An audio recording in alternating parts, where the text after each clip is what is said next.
Bronx News, a bodega-style event honoring Tyshawn's origins, is a pop-up event that Adidas is holding in New York City from June 5 to 8. Situated at 203 Spring Street, which is only a short distance from Supreme's New York City headquarters, the event will showcase a carefully chosen assortment of Tyshawn's preferred skatewear.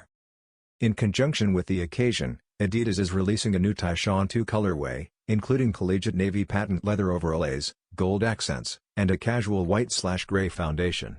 The Bronx News pop-up name sounds even more appropriate with a navy and white color scheme that echoes Yankees uniforms. Additionally, as an extra perk, Tyshawn & Company will reveal a new colorway during the pop-up on June 6. June 1 marks the debut of the collegiate navy Tyshawn 2 and a variety of complementary clothing, including as a track jacket, trousers and t-shirt, through skate shops and Adidas outlets.